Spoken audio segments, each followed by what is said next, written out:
Have you ever worked for a leader who talked a great game, but just didn't live it? You know, the type preaches integrity, but cuts corners, talks about work life balance, but sends emails at midnight. Does people matter, but never makes time for them? Here's the truth: your team doesn't need to hear what you believe, they need to see it. Hey, friends, thanks for joining today on Leading with Bill. I'm Bill Martin, your personal leadership coach, and this is where biblical wisdom can transform your leadership and life. This is video 2 in our series, Leading with Faith in Workplaces.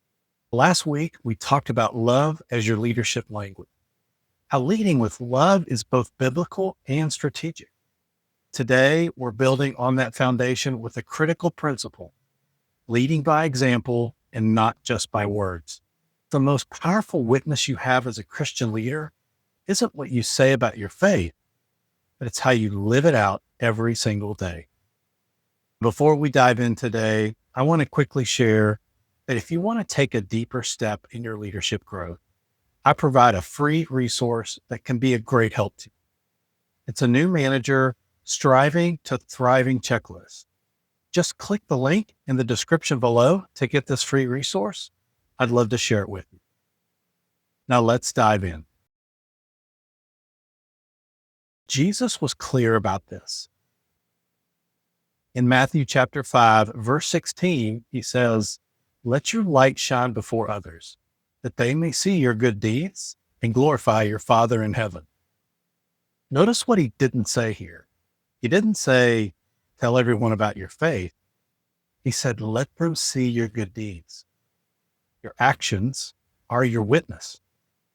And in 1 Peter chapter 3 and verses 15 and 16, Peter gives us this guidance. Always be prepared to give an answer to everyone who asks you to give the reason for the hope that you have. But do this with gentleness and respect, keeping a clear conscience, so that those who speak maliciously against your good behavior in Christ may be ashamed of their slander. So a couple things stand out here. First, be prepared to give an answer, meaning don't force it. Wait until someone asks. Your life should be so compelling that people are curious about what makes you different. Second is when you do speak, do it with gentleness and respect, not arrogance, especially not judgment, humility. And here's the principle: your character is your witness. People are watching how you lead, how you treat others, how you handle pressure. And if your actions don't align with your words mean nothing. So the question isn't, how do I talk about my faith at work? Question is, am I living my faith in a way that makes people curious? So what does it look like to lead by example and not just by words? Well, let me give you 4 practical ways to live out your faith without saying a word about it. First, integrity. Do what you say you'll do. Integrity is a foundation of trust, and trust is a foundation of influence. If you say you value honesty, be honest, even when it's uncomfortable. If you say you value accountability, then hold yourself accountable first. And if you say people matter, show them that they matter through your actions. Now, I've seen leaders lose all credibility because they preached one thing and lived another. And I've seen leaders earn deep respect, even from people who didn't share their faith, because their actions match their words. Your integrity is your witness. Protect it. Second is humility. Admit when you're wrong. Pride says, I have to be right. Humility says, I have to do what's right. One of the most powerful things you can do as a leader is admit when you've made a mistake. Own it, and you make it right. I remember a time I made a decision that negatively impacted someone on my team. I could have just justified it, could have deflected it. But instead, I went to that person and said, I was wrong. I'm sorry. Here's what I'm going to do to fix it. That moment built more trust than 100 perfect decisions ever could. Humility isn't weakness, it's strength. And it's one of the clearest reflections of Christ in leadership. Before we hit the third one, this topic is resonating with you, hit like and subscribe, and share in the comments an example where a leader has impacted your growth.